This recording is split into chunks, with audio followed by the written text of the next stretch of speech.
আসসালামু আলাইকুম। আশা করি সবাই ভালো আছেন এবং সুস্থ আছেন। স্পোকেন ইংলিশ নিয়ে এটি আমাদের থার্ড ভিডিও। আশা করি প্রথম দুইটা ভিডিও আপনি দেখেছেন এবং এটা আপনার থার্ড ভিডিও, আপনি সেটা দেখছেন। আমরা এই সময় দেখে নেই কারা কারা এখন পর্যন্ত আমাদের লাইভে জয়েন হয়েছে আর কে কোথায় থেকে আমরা জয়েন করেছি একটু দেখে নিব।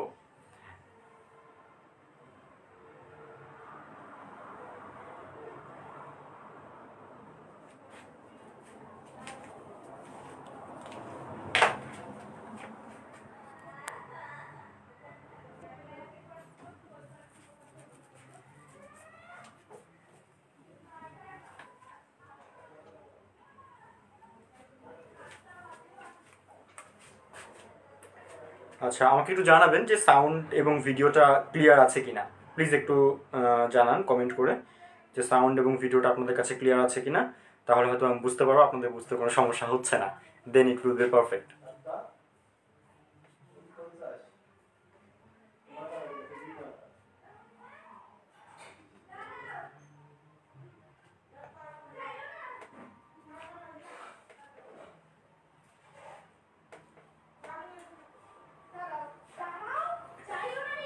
আচ্ছা, হাবিবা তামাসুম বলেছে ইটস পারফেক্ট, আলহামদুলিল্লাহ।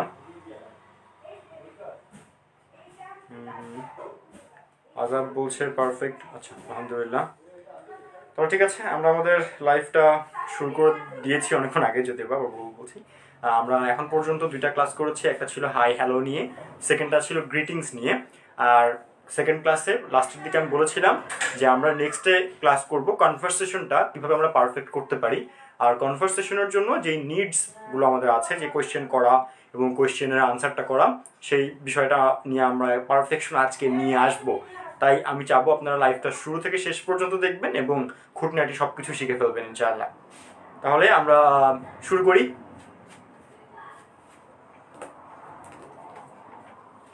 গতকালকে আমরা দেখেছিলাম প্রশ্ন তৈরি করা যায় দুইভাবে।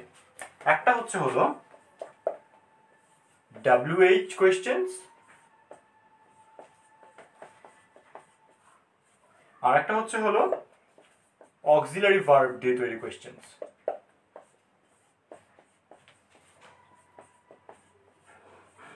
প্রশ্ন কেউ কয়ভাবে? তাহলে আমাদের দুইভাবে, কিন্তু আপনাকে বুঝতে হবে আপনি কোন সিচুয়েশনে প্রশ্ন করছেন আর কিভাবে প্রশ্ন করছেন। প্রশ্ন আবার কিন্তু দুইভাবে করা যায়। একটা প্রশ্ন হয় ডিরেক্টলি, আর একটা প্রশ্ন হয় পোলাইটলি। আপনি এখন পোলাইটলি প্রশ্ন করবেন নাকি ডিরেক্টলি প্রশ্ন করবেন, তারও ছোট্ট একটা এক্সাম্পল দিয়ে দিচ্ছি।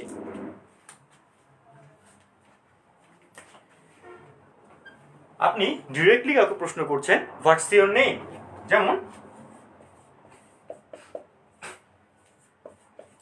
হোয়াটস ইওর নেম। এখানে কিন্তু কোনো পোলাইটনেস নেই, তাই না? হোয়াটস ইওর নেম, আমরা কিন্তু একটু পোলাইটনেস এখানে দেখাচ্ছি না। But at the same time আমি যদি জিজ্ঞাসা করি কুড ইউ প্লিজ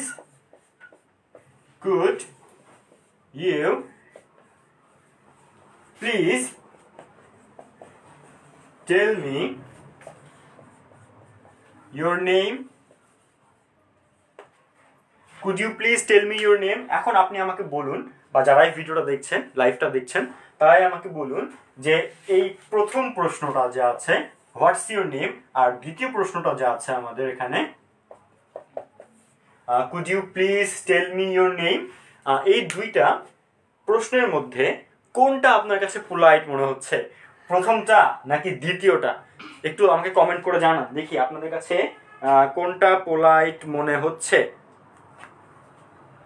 আমি কমেন্ট চেক করতেছি যে আপনারা কে কি বলেন, কোনটা আপনাদের কাছে পোলাইট মনে হয়, যে হোয়াটস ইওর নেম নাকি could you please tell me your name, কোনটা আপনাদের কাছে পোলাইট মনে হচ্ছে? আচ্ছা, মেহেদি হাসান রিফাত বলছে 2 নাম্বারটা, হাবিবা বলছে 2 নাম্বার, আবুল কালাম বলছে 2 নাম্বার। ইয়েস এভরিওয়ান, এখানে 2 নাম্বার যে প্রশ্নটা আছে সেটাই আমাদের কি পোলাইট কোয়েশ্চেন, তাই না?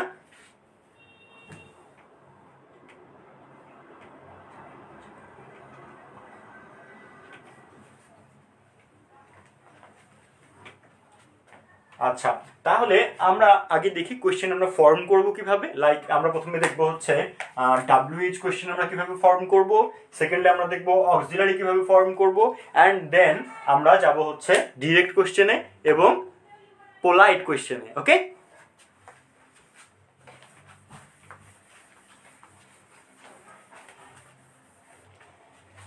WH এর কিছু কিছু এলিমেন্ট আছে। এলিমেন্ট বলতে যে WH গুলো আমাদের ইউজুয়ালি ব্যবহার হয়, যেমন what, when, where, how, একটা এলিপসিস দিয়ে দিই মানে অসমাপ্ত। এটাকে এই যে তিনটা ফোঁটা যে দিলাম, এই তিনটা ফোঁটাকে বলা হয় হচ্ছে এলিপসিস। দ্যাট মিনস আপনার বক্তব্যটা সেখানেই সমাপ্ত না, আরও বাকি আছে। অর্থাৎ আমরা WH কিন্তু আমাদের আরও আছে, লাইক হোয়াট, ওয়েন, ওয়ের, হাউ। এছাড়াও আমাদের WH কিছু আরও আছে, যেমন হুস, আবার আছে হোম। ঠিক আছে, এখন ডিপেন্ড করে প্রশ্নটা কাকে নিয়ে বা কি বিষয়ে বা কি জানতে চাওয়া হচ্ছে তার উপর। এখন আমরা তো এলিমেন্টগুলো দেখলাম WH এর। এই WH দিয়ে প্রশ্ন মানে মানে গঠন করাটা কিন্তু, ফর্ম করাটা কিন্তু খুব ইজি হয়ে যায়। কিন্তু খেয়াল করে দেখবেন WH দিয়ে কোয়েশ্চেন ফর্ম করা হইলেও তারপরে কিন্তু একটা অক্সিলারি ফর্ম অলমোস্ট অনেক ক্ষেত্রেই ব্যবহার করা হয়। এক্সাম্পল দিয়ে দিই, যেমন হোয়াট, তারপরে কিন্তু ইজ আসে, তাই না? What is your name. আবার আমরা আর একটা প্রশ্ন করি, what do you know. What do you know, তুমি কি জানো, তাই না? এখন মজার বিষয়টা হলো যে WH হোয়াট, এটার পরেও আমরা একটা অক্সিলারি ফর্ম নিয়েছিলাম ইজ, যেটা প্রেজেন্ট কন্টিনিউয়াসের অক্সিলারি ফর্ম। আর এই যে ডু, এটা হচ্ছে প্রেজেন্ট ইনডিফিনিটের প্রাইমারি অক্সিলারি ফর্ম। তাহলে আমরা কি দেখছি, WH দিয়ে প্রশ্ন শুরু হলেও হ্যাঁ আমরা অক্সিলারি ফর্মটা ব্যবহার করছি। ঠিক আছে, অর্থাৎ খেয়াল করে দেখুন অক্সিলারি ফর্মটা কিন্তু আমাদের আনসার মানে কোয়েশ্চেন তৈরি করার জন্য খুবই ইম্পর্টেন্ট একটা এলিমেন্ট। ঠিক আছে, আপনি যখনই কোয়েশ্চেন তৈরি করবেন তখন কিন্তু আপনাকে এই যে WH এর পরে খেয়াল রাখতে হবে আপনি অক্সিলারি ফর্মস পারফেক্টলি ইউজ করছেন কি না। এই যে আমরা হাই হ্যালো যে ক্লাসটা করছিলাম, প্রথম ক্লাসটা, সেখানে বলেছিলাম যে অফিসিয়াল ইংলিশ আর একটা হচ্ছে কি আনঅফিসিয়াল ইংলিশ, তাই না? একটা গ্রামাটিক্যালি কারেক্ট হয় আর একটা কি গ্রামাটিক্যালি কারেক্ট হয় না, তাই না? আচ্ছা, এই যে হোয়াট ডু ইউ নো, তুমি কি জানো, তাই না? এই প্রশ্নটাকে যদি আমি আনঅফিসিয়ালি করতে চাই, গ্রামার যদি এটা ঠিক না রাখতে চাই, তাহলে কি করতে হবে, আমাকে জাস্ট ওয়ার্ডসগুলো একটু জাগল করতে হবে। যেমন যে হোয়াট, ডু আমি শুরুতে দিলাম, সরি ইউ আগে শুরুতে দিলাম, you know, you know what, you know what, তুমি কি জানো। একই রকম সাউন্ড করলেও কিন্তু এক্সপ্রেশন ডিফারেন্ট হয়। Like you know what, I have got GPA 5, you know what, I have got GPA 5, এক্সপ্রেশনটা এখানে কিন্তু টোটালি ডিফারেন্ট। আর এই যখন আমি বলছি যে হোয়াট ডু ইউ নো, তুমি কি জানো, এখানে কিন্তু এক্সপ্রেশনটা ডিফারেন্ট। আমি যে গতকাল বলেছিলাম যার সাথে আমরা কথা বলি, আমাদের লিসেনার যে, আর আমি তার সাথে যে বিষয় নিয়ে কথা বলছি, আমরা কিন্তু একটা এক্সপেকটেশন আছে যে আমি কি জানতে চাচ্ছি বা কি এক্সপেক্ট করছি তার থেকে, তাই না? তো আপনার এক্সপেকটেশনের উপর ডিপেন্ড করে, আপনার এক্সপ্রেশনের উপর ডিপেন্ড করে যে আপনার ইংরেজি যে কথাটা আপনি বলছেন সেটা আলটিমেট মিনিংটা আসলে কি। তাই বুঝে শুনে একটু ব্যবহার করতে হবে, বাট বেশি চাপ নেওয়ার একদম দরকার নেই। WH এর জাস্ট ছোট্ট একটা এক্সাম্পল দেখিয়েছি, এখন ছোট্ট একটা এক্সাম্পল দেখাবো অক্সিলারি ভার্বেরও। তার আগে দেখে নিই আমাদের সাথে কতজন যুক্ত হয়েছে এবং ঠিক কতজন আমাদের কমেন্ট করেছে। সো অনেকেই কমেন্ট করছে দেখছি যে নবজিৎ বলছে যে if we say who are you, yes we can say this, who are you, তুমি কে। এখানে যে আমরা WH টা ব্যবহার করেছি নবজিৎ, তারপরে খেয়াল করে দেখো তুমি কিন্তু আর ব্যবহার করেছো, হু আর ইউ, তুমি কে। সো আবার আলটিমেটলি আমরা একটা অক্সিলারি ফর্ম দিয়েই WH অ্যাড করে একটা প্রশ্ন তৈরি করছি। ঠিক আছে, আচ্ছা আরেকজন কমেন্ট করেছে তাহাজিব হাসান চৌধুরী, সে বলেছে could you please tell me your name. আচ্ছা আচ্ছা, এটা আমাদের প্রথম প্রশ্ন ছিল হয়তো বা, যে কোনটা বেশি পোলাইট সাউন্ড করছে। সো পোলাইট সাউন্ড করছিল হচ্ছে আমাদের ওই যে could you please tell me your name, ওইটাই। তো ঠিক আছে, আমরা দেখছি আমাদের সাথে বর্তমানে লাইভে আছে 25 জন, অনেকেই কমেন্ট করছে। আচ্ছা, প্লিজ লাইভটা একটু শেয়ার করে দাও যাতে করে তোমাদের বন্ধুরাও দেখে, তারাও জানতে পারে, বুঝতে পারে, আর আমরাও দেশের চারিদিকে ছড়িয়ে যেতে পারি ইনশাআল্লাহ। ঠিক আছে, আমরা সামনের দিকে এগোচ্ছি। আমরা এতক্ষণ আলোচনা করেছি WH নিয়ে, এখন শর্টলি একটু আলোচনা করব হচ্ছে অক্সিলারি ফর্মগুলোকে নিয়ে, অক্সিলারি ফর্মের কোশ্চেন নিয়ে।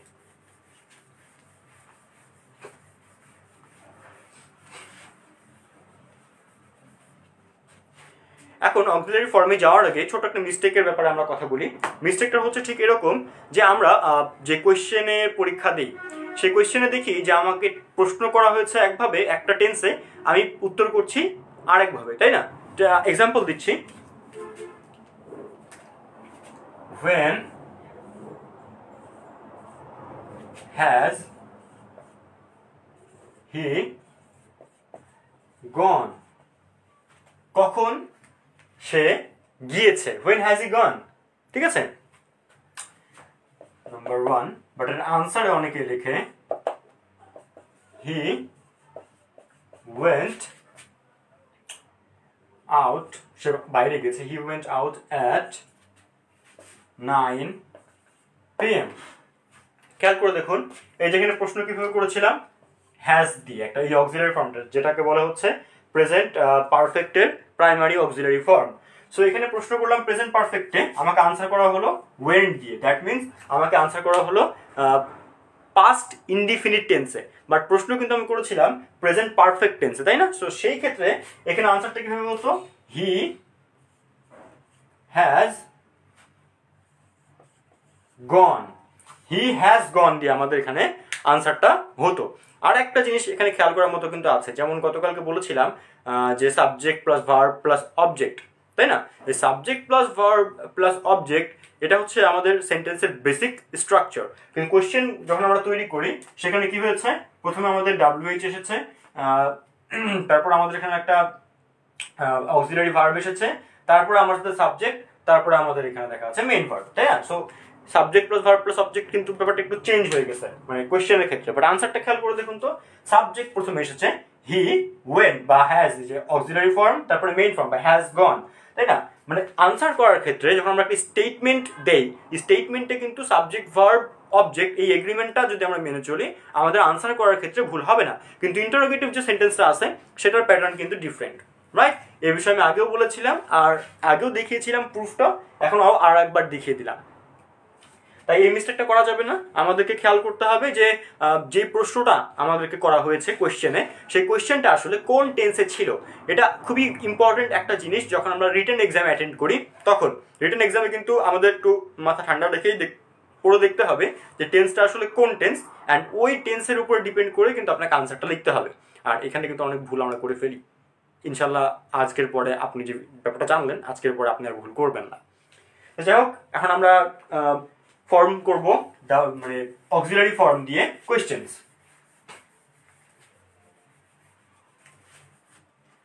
প্রথমেই আমরা ডু এই অক্সিলারি ফর্মটাকে বেছে নিচ্ছি। ডু, যেমন একটা সিম্পল স্টেটমেন্ট যদি আমি দিই যে আই গো টু স্কুল, আমি বিদ্যালয়ে যাই, তাই না? কিন্তু এখান থেকে একটা যদি প্রশ্ন আমি তৈরি করতে চাই WH দিয়ে, সেই প্রশ্নটা আমার কি হচ্ছে, where do I go, where do I go, আমি কোথায় যাই, তাই না? আমি কোথায় যাই, WH কোশ্চেনটা হচ্ছে এইরকম। এখন answer very simple, I go to school. এই যে আবার ধরুন ফরমেশনটা প্রথমে এসছে আমাদের একটা কি WH এসছে, যেটাকে বলা হচ্ছে ইন্টারোগেটিভ প্রোনাউন, ইন্টারোগেটিভ প্রোনাউন বসেছে, তারপরে ভার্ব, তারপরে আমাদের এখানে পার্সোনাল প্রোনাউন আই, দেন একটা মেইন ভার্ব। কোশ্চেন প্যাটার্নটা কিন্তু টোটালি ডিফারেন্ট। আনসার যখন আসে, আনসারের ক্ষেত্রে কি হয় যে সাবজেক্ট শুরুতে, তারপরে ভার্ব, এটাকে আমরা এখন বলতে পারি অবজেক্ট, বাকি অংশটুকু বা এক্সটেনশন যেটাকে বলে। তো এখন যে একটু আগে যে পার্থক্যটা আমি বললাম যে subject plus verb plus object সেন্টেন্সের বেসিক ফর্ম হিসেবে আমরা জেনে এসেছি, বাট প্রত্যেকটা সেন্টেন্স এই ব্যাপারটার সাথে এগ্রি করে না। হ্যাঁ, অ্যাসার্টিভ এগ্রি করে, বাট এটা ইন্টারোগেটিভ ভার্ব এগ্রি করে না। তো যাই হোক, আমরা তো এই যে আই গো টু স্কুল এই স্টেটমেন্টটা থেকে একটা WH কোয়েশ্চেন তৈরি করেছি, এখান থেকে একটা আমরা অক্সিলারি ফর্মের কোয়েশ্চেন তৈরি করব, and that will be like do I go to school, do I go to school, আমি কি স্কুলে যাই? কিন্তু আমাদের এই যে আই গো টু স্কুল এই বাক্যটায় কিন্তু কোনো রকম ডু ডাজ ডিড কিছুই ছিল না, কিন্তু প্রশ্ন করার ক্ষেত্রে আমরা ডুটাকে যে নিয়ে আসলাম, কিভাবে নিয়ে আসলাম? এটা তো এমনটা না যে সারপ্রাইজিংলি জাস্ট মানে উড়ে এসে জুড়ে বসে গেল, তাই না? এমনটা তো হওয়া সম্ভব না। সো এর পেছনে অবশ্যই লজিক আছে। সো লজিকটা হলো এখানে কি কোন স্টেটমেন্টটা দিয়েছি আমরা, আই গো টু স্কুল, এখানে গো আমাদের বেস ফর্মে আছে, আর আই এর সাথে তো বেস ফর্ম হয় ইনডিফিনিট, তাই না? সো বুঝতে পারতেছি এটা আমার ইনডিফিনিট, প্রেজেন্ট ইনডিফিনিট টেন্সে আছে। তো প্রেজেন্ট ইনডিফিনিট টেন্সের অক্সিলারি ফর্ম হচ্ছে ডু এবং ডাজ। ডু ব্যবহার করা হয় হচ্ছে অলমোস্ট প্রত্যেকটা পার্সনের সাথে, শুধুমাত্র থার্ড পার্সন সিঙ্গুলার নাম্বারের সাথে ডাজ ব্যবহার করা হবে, আর কোনো পার্সনের সাথে কিন্তু ডাজ হয় না। খেয়াল করে দেখুন, ফার্স্ট পার্সন সিঙ্গুলার নাম্বারের সাথে কি বেস ফর্ম হবে, প্লুরালের সাথেও বেস ফর্ম হবে। ইউ যখন সিঙ্গুলার থাকে, ইউ মানে কি সিঙ্গুলার মানে তুমি, তাহলে কি হয় ওখানেও আবার ইউ গো টু স্কুল হয়।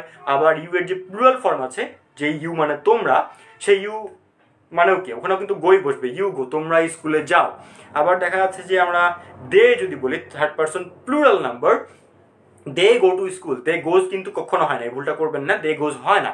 আবার দেখা যাচ্ছে যে আমি যে থার্ড পার্সন সিঙ্গুলার নাম্বারটা যে নিয়ে আসবো, থার্ড পার্সন সিঙ্গুলার নাম্বারকে বাংলায় বলে উত্তম পুরুষ, বা বলা যেতে পারে যে নাম পুরুষ, নাম যাকে নির্দেশ করে আর কি।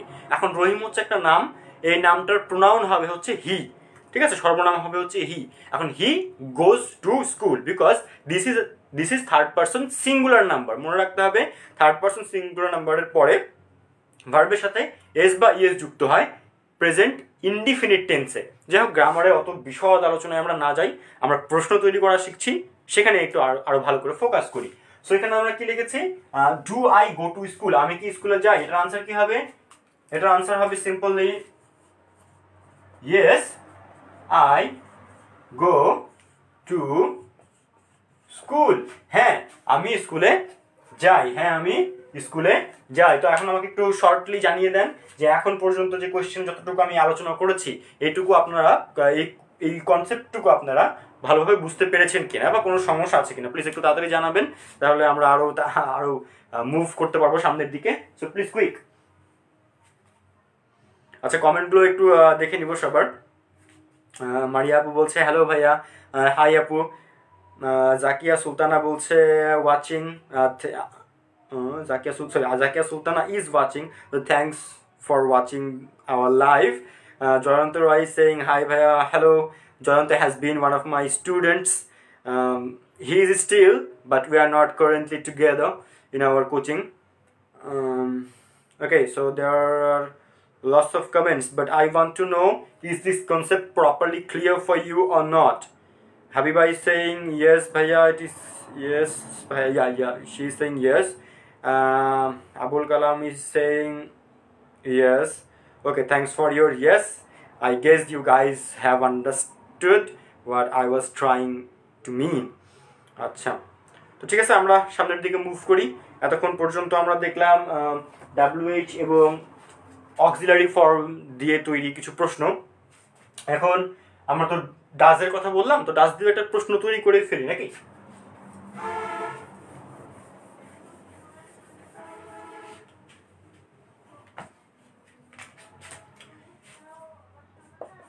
He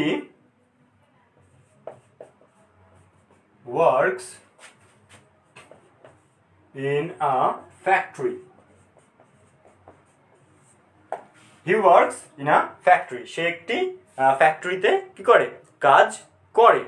খেয়াল করে দেখুন, এই যে হি আমাদের থার্ড পারসন সিঙ্গুলার নাম্বার, এরপরে যে ওয়ার্ক ভার্বটা আমরা নিয়েছি তার সাথে কিন্তু একটা এস যুক্ত করেছি, because this is present indefinite tense. Third person singular number থাকলে ভার্বের সাথে এস আমাদের যুক্ত করতে হবে। অ্যাট দ্য সেম টাইম এখানে যদি আমি প্রশ্ন তৈরি করতে চাই WH, আমি এখানে প্রশ্ন করতে পারি যে ওয়ার ডাজ হি ওয়ার্ক, যেমন where does he where does he work, সে কোথায় কাজ করে। আবার যদি আমরা এখানে WH টা সরিয়ে দিয়ে অন্য একটা অর্থ প্রকাশ করার জন্য প্রশ্ন করি তাও কিন্তু সম্ভব। যেমন does he work in a factory, does he work in a factory, দুইটাই কিন্তু আমাদের কি হয়েছে, প্রশ্ন হয়েছে। তাই আমাদের একটা প্রপার সেন্স কিন্তু থাকতে হবে যে প্রশ্ন তৈরি হয় কিভাবে আর প্রশ্নের উত্তর হয় কিভাবে। যখন আমরা প্রশ্ন তৈরি করতে পারা এবং প্রশ্নের উত্তর দিতে পারা দুইটা পারফেক্টলি শিখে যাব না, তখন কিন্তু আমাদেরকে সিচুয়েশন বেসড ইংলিশটা শিখতেই হবে না। তখন আমাদেরকে ওই যে টুকরো টুকরো স্পোকেন কোর্স বা বিভিন্ন স্পোকেনের বইয়ে যেরকম দেওয়া থাকে যে হ্যাঁ এয়ারপোর্টে কিভাবে কথা বলবেন, সেলুনে কিভাবে কথা বলবেন, বাজারে কিভাবে দর কষাকষি করবেন, রিলেটিভদের সাথে কিভাবে কথা বলবেন, এরকম ছোট ছোট টপিক দেওয়া থাকে কিন্তু কিছু কিছু বইয়ে বা কোর্সগুলোতে। আপনাকে এই কোর্সগুলো আলাদা করে করতে হচ্ছে না, সেই ডিফারেন্ট ম্যানার্সগুলো শিখতে হচ্ছে না। আমরা একটা সভ্য জাতি, আমরা ভালো করে জানি কিভাবে সভ্যতা বুঝিয়ে কথা বলতে হয়, কিন্তু সেই সভ্যতা বুঝিয়ে আমরা যে ইংরেজিতে কথা বলবো সেই ইংরেজিটা আমাদের শিখতে হবে। That's it. আমি কি প্রশ্ন করব, কি বুঝাতে চাই, কি এক্সপেক্ট করছি, বা যে আমাকে কোয়েশ্চেন করছে সে আমার থেকে কোন ধরনের আনসার এক্সপেক্ট করছে, সেই জ্ঞানটুকু আমাদের থাকলেই কিন্তু আমরা পারফেক্টলি আনসারও করতে পারবো ইনশাআল্লাহ। তো please be focused and do our classes and join our live and share it to everyone. Share it from your profile, share it in your group, in your pages, everywhere, please. আর হ্যাঁ, আমাদের যে ক্লাসগুলো, live ক্লাসগুলো, এগুলো কিন্তু আমাদের YouTube channel আছে #English, সেখানে একটা প্লেলিস্ট করা আছে স্পোকেন ইংলিশ। স্পোকেন ইংলিশের আরও কিছু ভিডিও সেখানে দেওয়া আছে। অ্যাট দ্য সেম টাইম সেখানে আমাদের এই লাইভ ক্লাসও কিন্তু দেওয়া আছে। সো লাইভ ক্লাস মিস হয়ে গেলে কোনো সমস্যা নেই, আপনারা আমাদের এই ক্লাসটা সেখানেও পেয়ে যাবেন। আর হ্যাঁ, আমরা সামনের দিকে যাই। এই যে যেমন আমরা দেখলাম এই যে এখানে ওয়ার্কস ছিল, আমরা এখানে ডাজ নিয়ে এসেছি, ডাজ হি। কিন্তু খেয়াল করে দেখি এখানে একটা এস কিন্তু আমার আগে থেকে আছে, তাই এখানে ওয়ার্কের সাথে আমার আর একটা এস দিতে হয় নাই। ঠিক আছে, এস একবার ব্যবহার হবে, জাস্ট ওয়ান্স। ওকে, এখন আমরা অন্য আরো অক্সিলারি যে ফর্মগুলো আছে সেই অক্সিলারি ফর্মগুলো দিয়ে প্রশ্ন করা দেখব।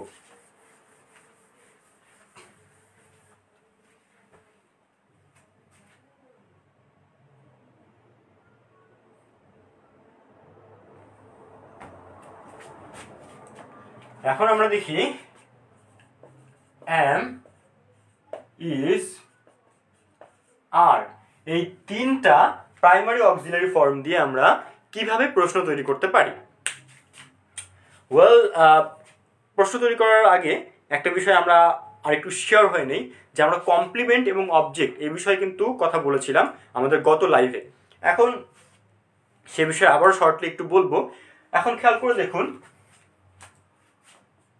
I am a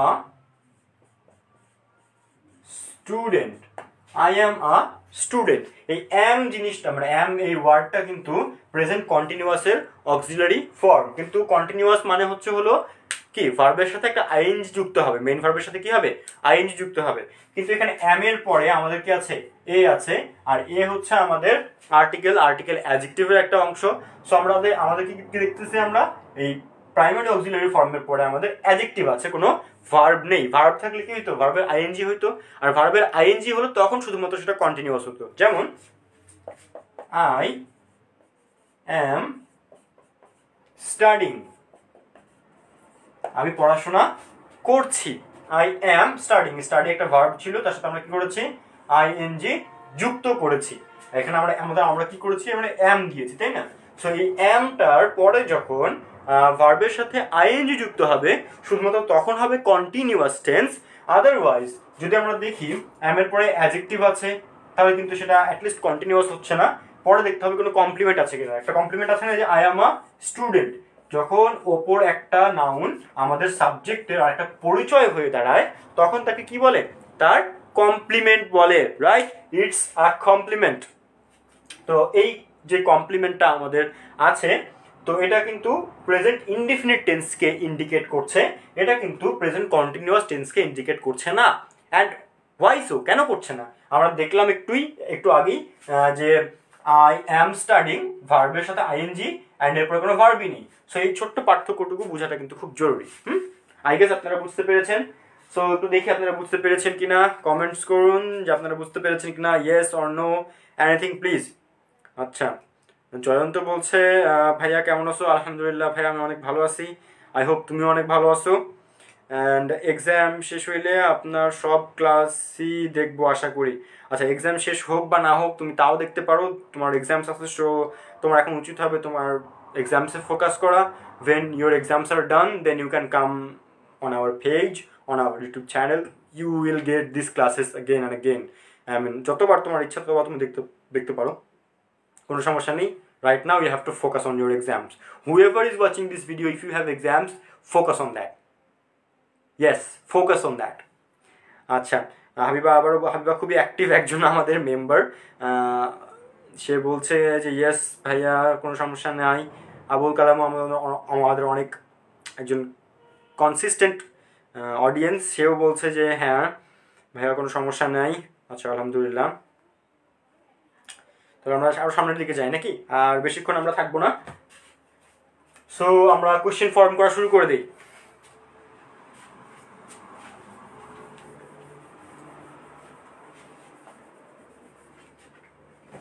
খুবই সোজা একটা সেন্টেন্স আমরা ছোটবেলা থেকেই এক্সাম্পল হিসেবে আমরা শিখে আসছি, সেটা হলো যে আই ইট রাইস, তাই না? আই ইট রাইস, এখানে এটা হচ্ছে present indefinite tense.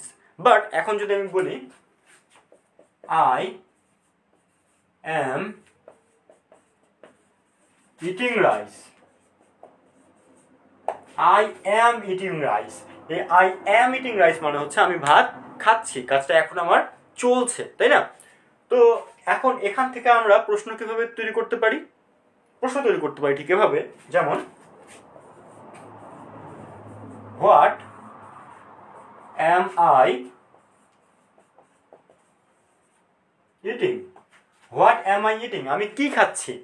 I am eating rice, এই যে হলো আমাদের প্রশ্ন, হোয়াট অ্যাম আই ইটিং। আমরা কিন্তু আগে উত্তর লিখছি তারপরে প্রশ্ন তৈরি করছি, বাট পরীক্ষার ক্ষেত্রে কি হয়, আমরা আগে কোয়েশ্চেন পাই, আনসার তারপর লিখি, তাই না? আমরা একটু উল্টা প্রসেসে যাচ্ছি যাতে করে আমাদের লার্নিংটা অনেক কুইক অ্যান্ড ইফেক্টিভ হয়।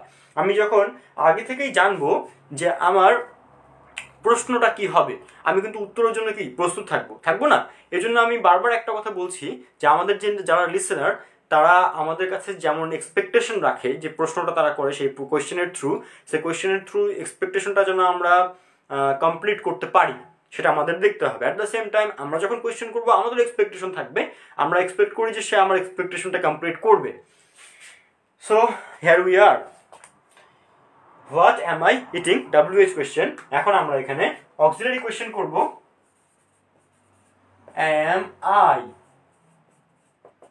Eating rice, am I eating rice.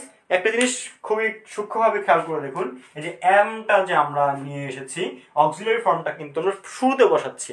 আগে অক্সিলারি ফর্ম, তারপরে আমাদের সাবজেক্ট, তারপরে মেইন ভার্ব, দেন আমরা একটা অবজেক্ট রাখছি। সো অক্সিলারি ফর্ম দিয়ে প্রশ্ন তৈরি করার খুবই ইজি একটা স্ট্রাকচার হতে পারে এটাই, যে শুরুতে আমরা কি করব, অক্সিলারি ফর্মটাকে বসিয়ে দিব।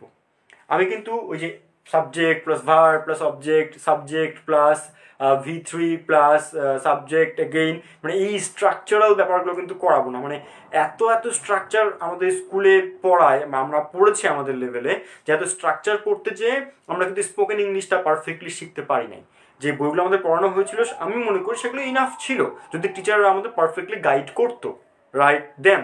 বাট আমরা স্ট্রাকচার পড়তে এতটাই ব্যস্ত ছিলাম যে আমরা প্র্যাকটিক্যাল এটার ইউজটা আসলে কি সেখানে ফোকাসই করি নাই। That's where we were mistaken. But আমরা আর ধোয়ায় থাকতে চাই না, অন্ধকারে থাকবো না, তাই আমাদেরকে এখন পারফেক্টলি শিখতে হবে। So focus and share our life please. আচ্ছা, অ্যাম আই ইটিং রাইস, আমি কি ভাত খাচ্ছি, তাই না? এখন আমরা সাবজেক্টটা চেঞ্জ করে দিই। সাবজেক্ট চেঞ্জ করলে কিন্তু আমাদের সব কোয়েশ্চেনগুলো চেঞ্জ হয়ে যাবে। সাবজেক্ট আমরা কিভাবে চেঞ্জ করব, এখানে আই এর জায়গায় অন্য একটা সাবজেক্ট আমরা নিয়ে আসবো। অন্য সাবজেক্টটা হবে হচ্ছে হি। হি থাকলে অবশ্যই এখানে অ্যাম হবে না, কি হবে, ইজ হবে। He is eating rice. So what, am এর জায়গায় কি হবে, হোয়াট ইজ, আই এর জায়গায় হবে হচ্ছে হি, হোয়াট ইজ হি ইটিং। আর এখানে অ্যাম এর জায়গায় হবে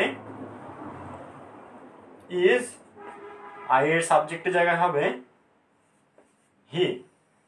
is he eating rice, subject change হয়ে গেল, আমাদের কোয়েশ্চেন এন্ড আনসার প্যাটার্নটাও কিন্তু চেঞ্জ হয়ে গেল। At the same time he এর জায়গায় যদি আমরা এখানে ইউ নিয়ে আসি তাহলে কি হবে? ইজ থাকবে? অবশ্যই থাকবে না, এখানে কি হবে? আর হবে। ইউ আর ইটিং রাইস, সেখানে আবারও ইজ কেটে যাবে, এখানে কি হবে? আর হবে, সাবজেক্ট আমাদের কি হবে? ইউ হবে। হোয়াট আর ইউ ইটিং, আবার এখানে কি হবে? ইজ, ইজ হি ছিল, সেখানে আমরা দিব হচ্ছে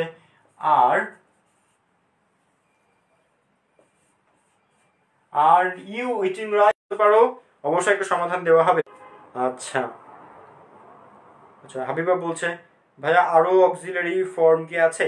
ইয়েস, হ্যাঁ, অনেক আরো অক্সিলারি ফর্মস আছে, মানে প্রাইমারি অক্সিলারি ফর্মস তো আরো আছে। সেই অক্সিলারি ফর্মস দিয়ে সেন্টেন্স ক্রিয়েট করা পসিবল, সেই সেন্টেন্সগুলোকে নেগেটিভ করা পসিবল, আবার দেখা যাচ্ছে হলো যে সেগুলো দিয়ে কোয়েশ্চেন করাও পসিবল। হ্যাঁ, সো সেই বিষয়গুলো আমরা স্টেপ বাই স্টেপ শিখবো।